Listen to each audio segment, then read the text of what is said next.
সমস্যা আর সমাধান, এরা মনে হয় একই পরিবারের সৎ ভাই বোন। আসসালামু আলাইকুম এভরিওয়ান, হেনার সংসার ইউটিউব চ্যানেল থেকে আমি হেনা নতুন একটা ভিডিওতে আপনাদের সবাইকে ওয়েলকাম করছি। আজকের ভিডিওতে আমি আপনাদের সঙ্গে খুব ছোট্ট কিন্তু অনেক দরকারি একটা জিনিসের সঙ্গে পরিচয় করিয়ে দিব।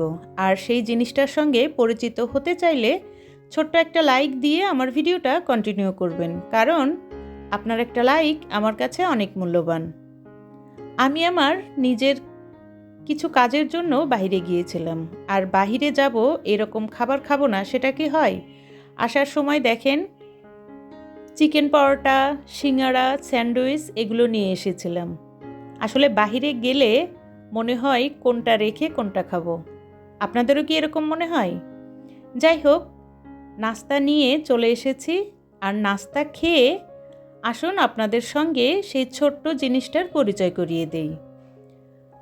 শীত আসলেই কিন্তু বরাবরই গ্যাসের অনেক সমস্যা থাকে, আর এবার তো সেই সমস্যা একদমই মহামারী আকার ধারণ করেছে।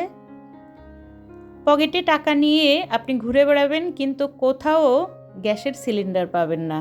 আর এই চান্সে ইলেকট্রনিকের দোকানের যে অবস্থা হয়েছে, কথায় আছে না, কারোর সর্বনাশ আর কারোর পৌষ মাস।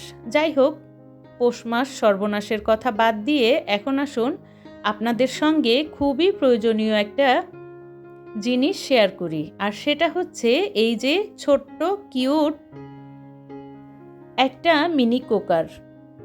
এই কুকারটা কয়েকদিন যাবতই আমার চোখের সামনে আসছিল, ইচ্ছা ছিল যে একটা অর্ডার করব।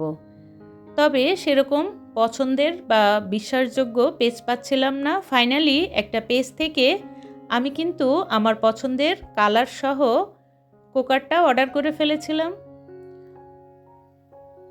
গতকালকেই কিন্তু আমি আপনাদের সঙ্গে শেয়ার করেছি আমার বড় রাইস কুকারটা নষ্ট হয়ে গিয়েছে। সেটা যেহেতু ঠিক করতে দিয়ে দিয়েছি, আর এই যে এটা সত্যি অনেক সুন্দর, এখানে অন অফ করার বাটন আছে। আর এটা দেখতে পিঙ্ক কালার তো বরাবরই আমাদের একটু বেশি পছন্দ। আসলে গ্যাসের এই সমস্যার সমাধানে আমি একদিনে এটার যে রেজাল্ট পেয়েছি তাতে আমি সত্যি অনেক খুশি। ছোট্ট একটা পরিবারের জন্য যে কোনো কিছুই অনায়াসে এখানে তৈরি করা যাবে। মোটামুটি ভালোই কিন্তু গর্ত আছে, আর এখানে আপনি যা খুশি তাই রান্না করতে পারবেন, ভাত থেকে শুরু করে একদম মাংস, পোলাও, নাস্তা সব কিছু। এখানে স্টিম করার জন্য একটা স্টিনারও ছিল, আর এটা প্লাস্টিকের ছিল। প্লাস্টিক হলেও এটা কিন্তু খুবই ভালো।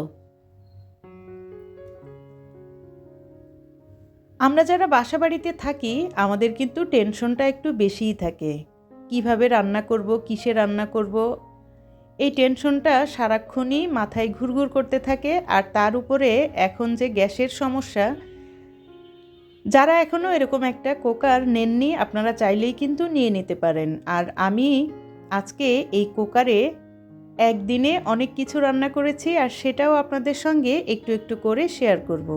এখানে মার্বেল কোটিনের যেহেতু কাজ করা আছে, কোনো কিছুই লেগে যাওয়ার ভয় নাই। আর আমি তো পেয়ে খুব খুশি হয়েছি। আপনাদের যদি এটা সম্পর্কে কোনো প্রশ্ন থাকে আমাকে করতে পারেন। সত্যি বলছি, খুবই হেল্পফুল একটা জিনিস। ছোট বলে কিন্তু কোনো জিনিসকেই তুচ্ছ করতে নেই, ঠিক সেরকমই একটা জিনিস হচ্ছে এই মিনি কুকারটা। আর সবথেকে মজার বিষয় হচ্ছে এটার সঙ্গেও আমি ফ্রি পেয়েছি এই যে দুইটা জিনিস। একটা হচ্ছে রান্না করার জন্য এই সুন্দর প্যাচোলাটা, আর একটা হচ্ছে মাজার জন্য এই মাজনি। সত্যি এই পুরা সেটটার দাম নিয়েছিল হচ্ছে ডেলিভারি চার্জ সহ 1000 টাকা।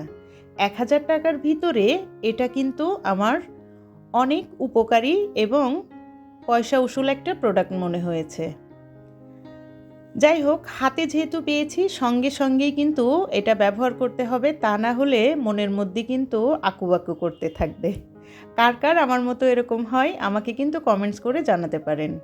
ভিডিও দেখতে দেখতে এই পর্যন্ত যারা চলে এসেছেন, আমার ভিডিওতে বলা কোনো কথা, কোনো কাজ যদি আপনার ভালো লেগে যায়, আপনি চাইলেই আমার চ্যানেলটা সাবস্ক্রাইব করে আমার এই ছোট্ট পরিবারের সদস্য হয়ে যেতে পারেন। পাশে থাকা বেল বাটনটির অল অপশন প্রেস করে রাখতে পারেন, যাতে আমি নতুন কোনো ভিডিও ছাড়লে আপনার কাছে নোটিফিকেশন চলে যায়। আপনি আপনার সময় সুযোগ করে আমার ভিডিওটা দেখে নিতে পারেন। ইতিমধ্যে এই কাজগুলো যারা করে ফেলেছেন তাদেরকে জানাই অসংখ্য অসংখ্য ধন্যবাদ। আপনি চাইলে আপনার পরিবার এবং বন্ধুদের সঙ্গেও কিন্তু শেয়ার করতে পারেন। যাই হোক, এখন আমি তো এটা ধুয়ে একদম পরিষ্কার করে নিয়েছি, আর এখন আমি রান্না করব। আমি এখানে ডিম সিদ্ধ দিয়েছি, আর এটাই হচ্ছে উদ্বোধন। আমি ডিম সিদ্ধ করে নিয়েছি, তারপর এখানে আমি সুজি রান্না করেছি, মোমো সিদ্ধ করেছি, চা করেছি, সেগুলো একে একে আপনাদের সঙ্গে পরের ভিডিওতে শেয়ার করা হবে। অফ ক্যামেরাতে আমি ডিমগুলো রান্নাও করে নিয়েছি, আর এখন চটজলদি একটা মজার ভর্তা তৈরি করব।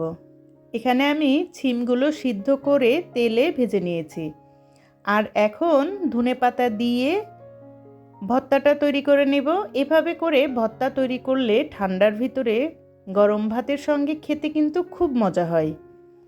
মাছ মাংস বাদ দিয়ে কিন্তু এই ভর্তার টেস্টটা আরও অনেক বেশি, যার কারণে আমি কিন্তু খুব দ্রুতই ভর্তাটা তৈরি করে নিচ্ছি। যেহেতু সারা দিন বাসার বাহিরে ছিলাম, আর বাহির থেকে আসার পরে দ্রুত যে রান্নাটা করা যায় সেটা হচ্ছে ভর্তা আর ডিম। এর থেকে দ্রুত আর কোনো কিছুই করা সম্ভব হয় না। যাই হোক, আজকের ভিডিওটা আপনাদের কাছে কেমন লেগেছে আমাকে কিন্তু জানাতে পারেন।